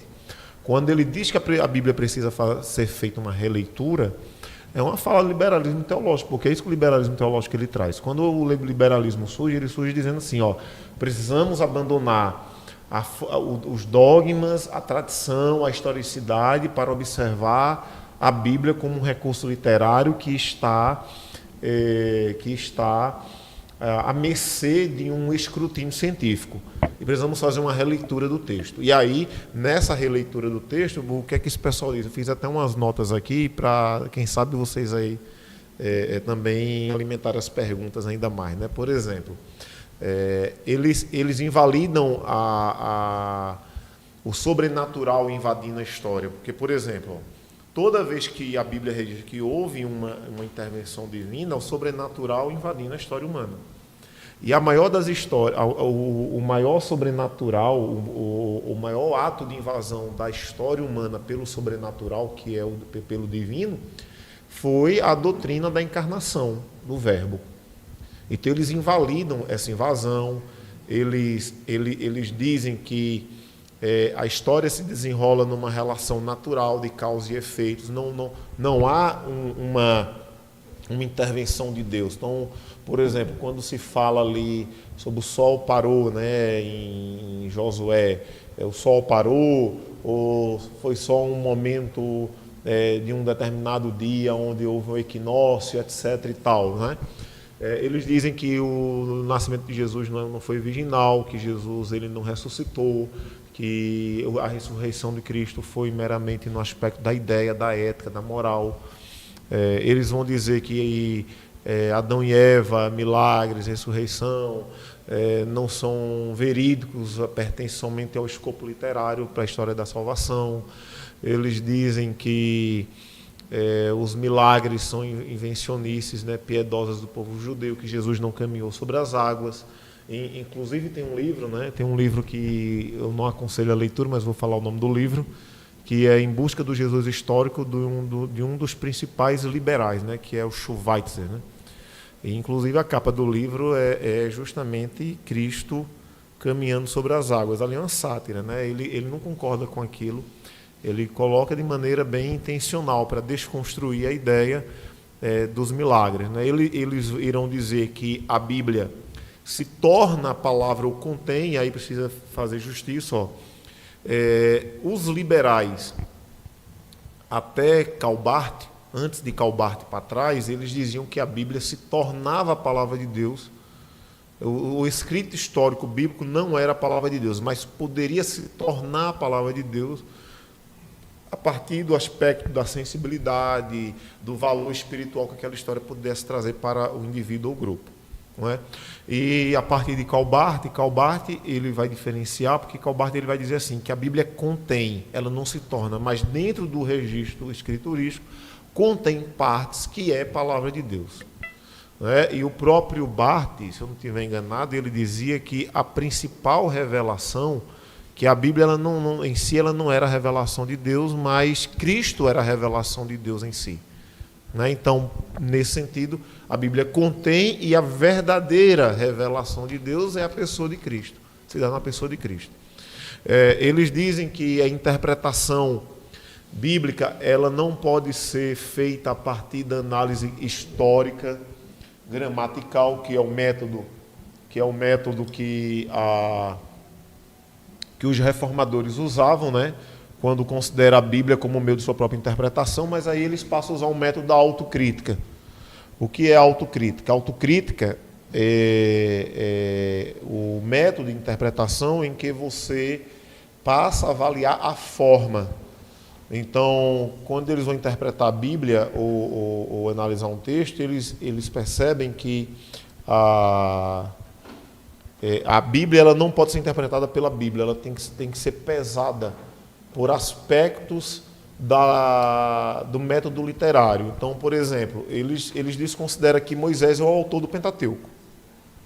Eles não consideram que Samuel escreveu o Pentateuco. A autocrítica vai invalidar a autoria do texto bíblico. Nós sabemos, logicamente, que tem partes do Pentateuco, principalmente a seção ali de Números, ou Deuteronômio, que fala da morte de Moisés, como é que Moisés morreu e deixou escrito. Nós compreendemos que alguma parte do Pentateuco, a parte final, não tenha sido escrita por Moisés. Entretanto, a maior parte dos escritos do Pentateuco é Moisés que escreveu. Entendemos que parte do livro de Samuel não foi escrito por Samuel, mas outra parte sim. Então eles vão invalidando uma série de questões, não é? E isso chama-se autocrítica ou método histórico crítico. Então o método histórico crítico ele invalida o extraordinário que existe dentro da revelação e fica com o que é humanamente aceito e explicável, digamos assim. Eles falam também da autoria do profeta Isaías também, que não considera que Isaías foi apenas, só tem Isaías, mas bota outros autores também que escreveram o livro de Isaías, considerando até as citações de Cristo, né? Cristo faz citações do livro de Isaías do início ao fim, né, no seu evangelho. Eles vão também trazer essa discussão, que não foi Isaías que escreveu o livro todo, eles atingem pontos fundamentais, né, da fé. Duas perguntas, presbítero. Primeiro, é a questão da prática do liberalismo. Chegaria a levar um ceticismo? Que é deixar de crer? Ao ceticismo. Se você parar para pensar que, vamos lá, Se eu pegar no ponto de vista dos milagres, por exemplo, eles não acreditam, eles afastam a questão de milagres. Até um certo ponto pode se levar até uma certa medida porque assim eles vão muito do ponto de vista empírico. A questões de fé provavelmente dita, eles parece que rejeitam um pouco mais sobre esse aspecto, né? Então acredito que sim, pode desbancar para algo desse tipo. E eles também creem no universalismo, que a salvação, todos podem ser salvos? Essencialmente, faz parte da própria teologia alemã que eles trouxeram, foi nesse aspecto, né? E aí a gente é até interessante falar sobre isso também, porque a soteriologia reformada, ela prega a expiação limitada, né? A questão da morte de Cristo morreu pelo seu povo. O universalismo vai dizer que todos, sem exceção, serão salvos. E isso é uma mentira bíblica. Eles negam a expiação limitada, negam a própria ideia de inferno, né? Onde a gente vai ver Cristo pregando nos evangelhos, a gente pode afirmar categoricamente que Cristo falou muito mais sobre o inferno do que sobre o reino dos céus, propriamente dito. E aí eles vão pegar, desconsideram esse relato bíblico que está lá, está escrito. Eles vão dizer, não, e o universalismo é uma teologia espúria, né? Só para explicar para o pessoal de casa. O universalismo ele vai pregar que todos, sem exceção, serão salvos, né? É um dos aspectos, né? E a teologia reformada ela vai, de fato, pender para algo totalmente contrário. Os salvos serão os eleitos do Senhor, claramente, a gente vê isso na Escritura. Cristo morreu pelo seu povo. João Batista olha para Cristo, eis o Cordeiro de Deus que tira o pecado do mundo. Cristo veio para os seus. Em vários outros textos nós vamos ver claramente a Bíblia explicando, ensinando que a salvação é da igreja, para a igreja, para os eleitos de Deus, para as pessoas escolhidas por Deus desde a fundação do mundo. E o liberalismo ele prega exatamente o contrário. Prega o que a Bíblia não diz, que é exatamente uma salvação irrestrita a todas as pessoas, né? A gente vai entrar no final hoje, né? Vamos encerrando. Eu tenho uma pergunta para fazer, pós-pergunta, né? Vocês vão responder, a gente vai voltar para fazer encerramento. Tem uma sugestão aqui de tema, né? Agradecer a alguém aqui da página Vale Crer. Romilson. Sugerindo o tema, a necessidade de reformar a Igreja Evangélica Brasileira, pontuando a doença e apontando o remédio. É o pastor Romilson da Presbiteriana? Não. Da Igreja Batista Peniel. Pronto, pastor, muito obrigada pela sua contribuição aí. Inclusive, tem o livro, né? Que foi publicado recentemente, fala sobre a necessidade de reformar a igreja. Sim, tem um livro. A gente vai, né, anotando aqui a sugestão e veremos, sim. Mas a pergunta que a gente faz aqui para encerrar: como as lideranças e as igrejas podem alertar a sua membresia a respeito desse liberalismo teológico? Então, enquanto liderança, presbíteros, pastores, né, para os membros, os congregados, quem passeia, quem está ali, né, na igreja, de que maneira pode ter esse alerta por parte da direção da liderança da igreja? Eu acredito que a principal ferramenta é o pastor e seus colaboradores pregar a Escritura, somente a Escritura, toda a Escritura. Há um problema nas igrejas da seletividade de texto, a seletividade de mensagem de texto. Tem irmãos que exercem o ensino e eles não pregam toda a Escritura, somente a Escritura. Tem temas na igreja que muitos pastores eles dizem assim, não, eu prefiro não tocar nisso agora. Só que a doutrina ela tem que ser ensinada na sua totalidade, mesmo que isso fira os nossos pressupostos, né? Então, a igreja precisa receber o ensino com clareza. Eu acho que uma forma de combater o liberalismo dentro das nossas igrejas é também a adoção de confissões, como já foi dito, a orientação dos membros com amor, mas com contundência, com relação a não estar abrindo suas portas, as janelas virtuais para qualquer tipo de ensino. As igrejas devem possuir um programa também de doutrinação dos seus membros com clareza, porque tudo isso aqui, quando nós falamos liberalismo teológico, parte de reflexão teológica que se desvirtuou em algum nível, em todos os níveis, e aí caiu dentro do campo da heresia, da negação de muita coisa que o cristianismo primitivo defende, que foi defendido pelo período da Reforma, principalmente. Então, os pastores precisam ensinar a igreja toda a doutrina, parar de fazer seletividade, de seleção de doutrina, preferencialmente pregando expositivamente, fazendo com que o povo se apaixone pelo texto bíblico, pela verdade da Escritura. Eu entendo que a principal ferramenta hoje de ensino da igreja é a pregação expositiva, porque a pregação expositiva, além de promover uma análise mais profunda e simples do texto ao mesmo tempo, é uma pregação que faz com que a igreja se aproprie do texto sendo na exposição. Eu acredito que a igreja deveria ter um método de pregação lectio contínuo. O que é lectio contínuo? A pregação onde você começa no primeiro capítulo daquele livro e vai até o último capítulo, não se importando quanto tempo irá demorar para expor aquele livro inteiro, porque a igreja precisa aprender toda a Bíblia.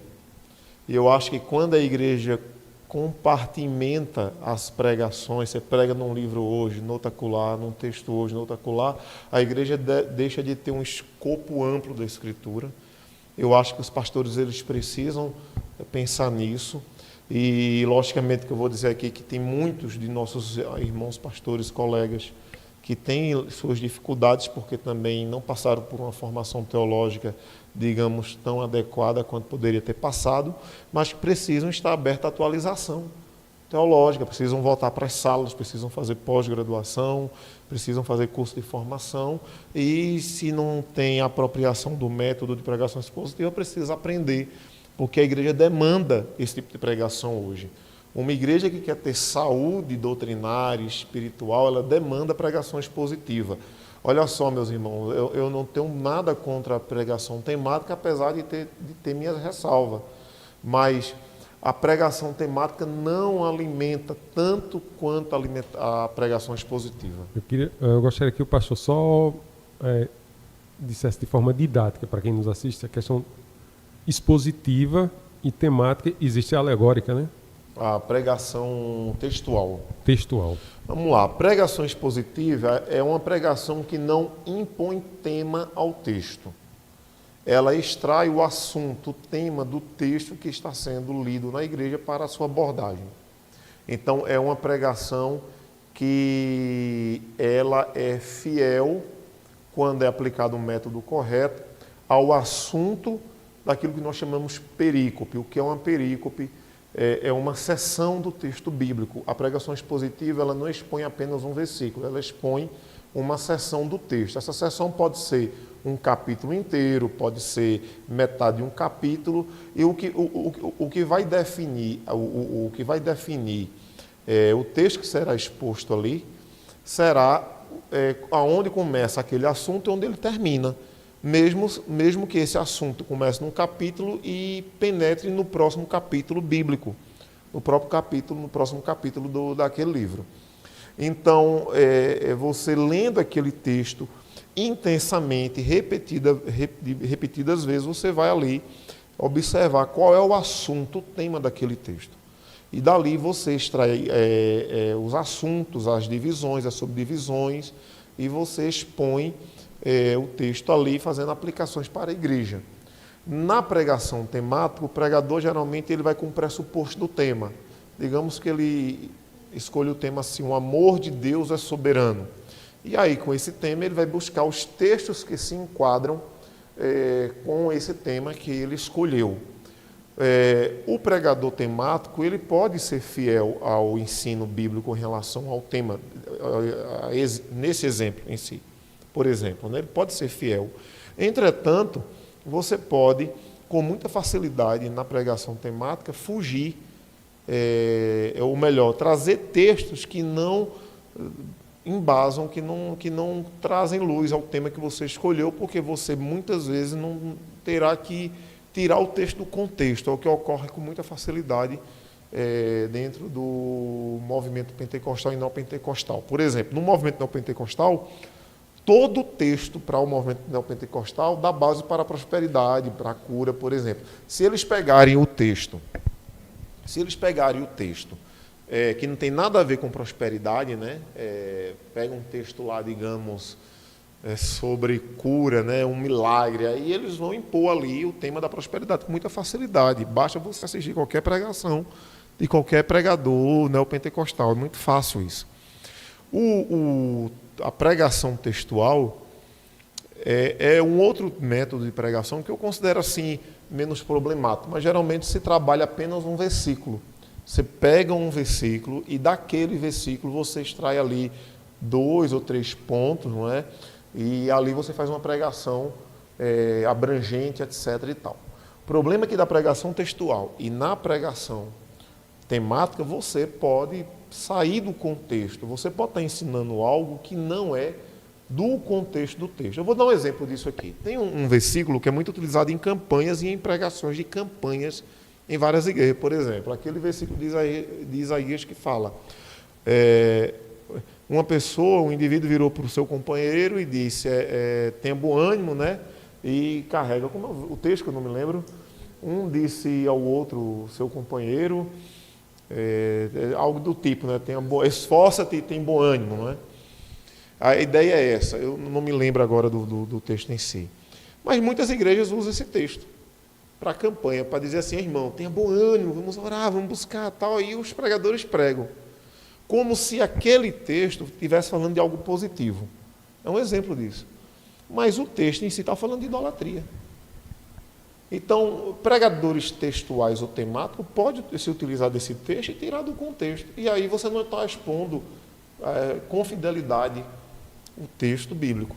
Então, a pregação expositiva, se vai pregar nesse texto, primeiro que ela não pegaria apenas esse versículo, ela pegaria o capítulo inteiro de Isaías, que tem esse versículo para expor todo o contexto, todo o problema. Então, tem esse problema. Agora, uma coisa certa, a pregação expositiva ela é melhor para o ensino da igreja, primeiro, porque ela se preocupa muito com o aspecto redentivo.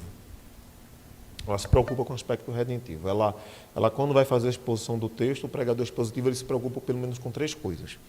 Primeiro, com o contexto. Segundo, com o assunto que o texto impõe ao pregador, não o assunto que o pregador impõe ao texto. E terceiro, com quais doutrinas aquele texto está trabalhando. Todo texto bíblico ou todo livro da Bíblia que tem um texto que você vai expor, ele trabalha com doutrinas.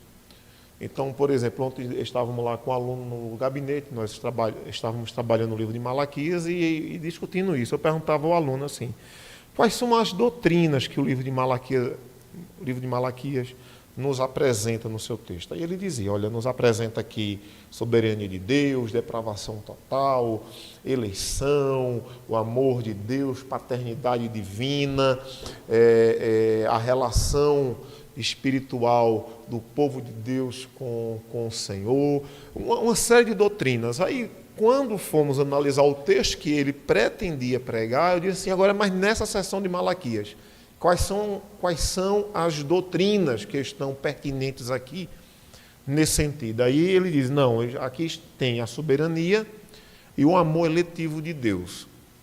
E aí, analisando isso, ele já tem um embasamento, ele sabe que ele irá tratar de soberania, ele sabe que vai tratar de eleição. Não é? Aí fomos aprofundar aquele texto, eu disse, agora você vai me explicar o seguinte, quais são outras passagens da Bíblia que trazem conteúdo a respeito, luz em relação a esse assunto. Aí ele citou textos em Gênesis, textos em Isaías, em Jeremias, Ezequiel, e disse, pois é, o pregador expositivo Primeiro, ele entende o texto que ele vai pregar. E segundo, ele busca esclarecimento na própria Escritura. Ele não parte de uma fonte externa, ele parte de uma fonte interna para entender o texto e extrair as lições. As fontes externas na pregação expositiva só serão utilizadas se for para trazer um esclarecimento mais contemporâneo, mas que não contradiga, não traga uma contradição em relação ao texto. Por exemplo, uma ilustração, uma história, um acontecimento histórico que talvez, alinhado à Escritura, esclareça mais. Mas não é um fim em si mesmo. Na pregação temática, na pregação textual, as histórias, as ilustrações, eventos que podem acontecer na vida privada ou comunitária, elas tomam maior parte do escopo da mensagem como se tivesse um fim em si mesmo, né? Então, eu acho que pastores precisam exercer essa ferramenta de pregação expositiva com amplitude, com naturalidade nas suas igrejas, expondo a doutrina, porque o liberalismo ela é um movimento, não é uma denominação, né? não é um sistema de doutrina como que nós temos nas confissões, mas é um movimento de revisão da interpretação bíblica por uma crítica literária. Então, com facilidade, esse movimento pode se mesclar com os ensinos ortodoxos. E aí você pode criar uma quimera, um monstro, sem perceber dentro da igreja. Lembrando também que a liderança eclesiástica precisa tomar consciência disso, porque a rede, o virtual, tomou de conta das casas dos cristãos. Então, esses irmãos estão em contato com indivíduos que estão na mídia brasileira, social, como Caio Fábio, Ed Renekiewicz, como o Emerson, eu esqueci o nome desse cidadão, como o Ricardo Gondim, que são hoje figuras de um liberalismo teológico, e estão ensinando essa relatividade do pecado, a relativização da ortodoxia e etc. Por exemplo, vou dar um exemplo disso, viu, André? Como o liberalismo influenciou bastante o pensamento desses indivíduos, como Caio Fábio, por exemplo. Por que eles dizem que Jesus é a chave hermenêutica da interpretação do texto? Porque para o liberalismo pós-Calbart, em Jesus, ali tem a revelação de Deus. Todo o resto não é revelação de Deus. São escritos históricos de uma percepção religiosa da época. Então, para o Caio Fábio, por exemplo, que é um teólogo liberal, né, ainda que ele não entenda assim, ele entenda que ele é ortodoxo, ele entende que Jesus é a chave hermenêutica porque, para a teologia liberal, a partir de Calbart, a revelação de Deus se deu em Jesus e a Bíblia só contém. É um exemplo. Então, estudem a Bíblia, meus irmãos, exponham a Bíblia com clareza, só doutrina. Complementando essa fala do reverendo, tem um texto que eu gosto muito de Atos, quando os irmãos lá de Bereia, eles pegavam a pregação e faziam uma confrontação com a Escritura, para ver se realmente, de fato, aquilo que está sendo pregado é verdadeiro, de fato, né? A gente talvez precise, Gilson e Ariadne, voltar a essa prática, né? A gente percorrer ali a Escritura e fazer essa confrontação. É importante no sentido de que a pregação expositiva, ela deve estar sempre no crivo da Escritura, e é importante o que o pastor falou, porque normalmente é mais difícil um pastor errar na pregação quando ele prega expositivamente. Claro, pode ter um erro aqui e ali, mas no contexto geral, a tendência é que haja uma assertividade na pregação, quando ele faz do método correto. Existem as ferramentas que são utilizadas na exposição do texto, fazendo corretamente, vai ser bênção para a igreja. Então, e do lado de cá, nós, quando estamos ouvindo, temos também pegar essa pregação e colocar, vamos ver se realmente é isso que está na Escritura. Então, às vezes, quando a gente deixa de dar à palavra de Deus essa importância que ela deve ter, aí a gente começa a abrir portas para teologias estranhas, né? Quando a membresia, quando a liderança da igreja, ela está realmente preocupada e focada em expor a Escritura e querer aprender também da Escritura, a gente blinda a comunidade, né? Claro que é um dever do pastor, mas acho que cada membro também tem essa responsabilidade de querer também que a Escritura seja pregada na igreja. E como é que eu vejo isso? Eu mesmo também vou ler aqui e vou comparar. Rapaz, se o que o André está falando está certo mesmo, vamos ver aqui. E isso é importante, tá? Às vezes, talvez a gente tenha perdido com o tempo esse feeling, né, de pregou, mas vamos ver realmente aqui, cara, vamos ver se é isso mesmo, tá certo, tá na Escritura, foi pregado, tá na Escritura, foi pregado de forma correta? Sim, foi pregado de forma correta. Então a gente tem que ver esses dois lados também. A liderança tem esse dever de proteger, expor biblicamente, expositivamente o texto, e a congregação da mesma forma entender, deixa eu pegar essa pregação aqui, esse estudo, vamos ver, realmente está na Bíblia? Está na Bíblia, porque a igreja também precisa se defender. Né? Normalmente um falso profeta, ele usa da sua eloquência, né? Aí chega num púlpito e prega assim, às vezes até pregando expositivamente, digamos assim, né? Aí chega e dá, é isso mesmo, tal. Aí quando você vai na Escritura, não, meu irmão, mas você está pregando isso aí, tá todo fora, tá fora. O Ed René que disse que ele está falando aqui, a eloquência daquele homem era algo realmente impressionante. E quando eu citei aqui a questão de ser pastor batista, né? E até foi bom a intervenção do pastor Valdec, porque ele não é de forma nenhuma oposição batista, muito pelo contrário, né? A denominação batista, a convenção até excluiu ele. Não, é realmente o elemento lá, o abençoado, que veio de uma doutrina muito sadia, muito boa, e aí se debandou para essa maluquice aí que nós vemos hoje com muita tristeza, né? Eu mesmo pessoalmente acompanhava o Ed René em suas pregações, mas hoje, infelizmente, ele está dessa forma. Então, como é que a gente consegue enxergar que é um falso profeta? Por meio da Escritura. Né? Ele pode pregar, pode ser eloquente, pode ser inteligentíssimo, mas se ele sai disso aqui, então é importante também que a gente que está aqui sentado ouvindo o pregador, a gente tem essa noção. Opa, você está saindo, cara. Você está saindo da Escritura, você está começando a inventar as coisas. Você está pegando essa teologia maluca aí do liberalismo e está querendo aplicar aqui na igreja. Não, calma aí. Nós queremos a Escritura. Eu não quero fazer uma releitura, eu não quero reinterpretar, eu quero isso aqui. Se foge disso aqui, então, meu irmão, fecha sua Bíblia, senta aqui no banco, vamos botar uma pessoa que esteja mais capacitada, porque a igreja não precisa de filosofias, irmãos. A igreja não precisa de doutrinas humanas, a igreja precisa da palavra. Então, quando eu fujo disso aí temos um problema muito sério. O comentário que eu faço é, de fato, nesse viés, né? Quem está sentado, quem está ouvindo, quem está recebendo, de fato ter esse cuidado de pesquisar, de observar. E vocês comentaram aí sobre a questão das redes, né? A internet, o que a gente tem acesso. E aí é muito mais fácil, mais cômodo, muitas vezes, a gente não ser confrontado pelos nossos pecados e receber essas pregações, mensagens motivacionais que elevam o nosso ego, né? Me coloca ali numa posição, só o amor, e aí a gente precisa ter esse cuidado nesse sentido, né? Do que é que a gente está buscando. Esperamos que você tenha gostado, tenha aprendido, e queremos convidar você a estar conosco no próximo sábado, às 15 horas, nós teremos um podcast falando sobre educação financeira. Ao longo da semana vamos estar postando as informações sobre mais esse podcast. Lembrando que nós somos o Departamento de Comunicação da Segunda Igreja Evangélica Congregacional de Juazeiro, Bahia, que fica situada na Rua Princesa Isabel, número 71, bairro Santo Antônio, e você é sempre o nosso convidado especial. Às segundas nós temos culto de oração Mãe de Joelhos, Filhos de Pé. Às quartas, estudo bíblico às 19h30. Às sextas, culto de oração também às 19h30.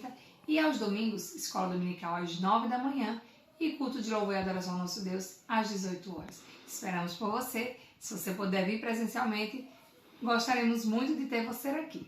Caso não possa, nos acompanhe por meio deste canal. Um grande abraço e até o próximo sábado. Você acabou de ouvir Conexão Céu. Conexão Céu. Até o próximo programa. Conexão Céu. Produção Segunda Igreja Evangélica Congregacional de Juazeiro.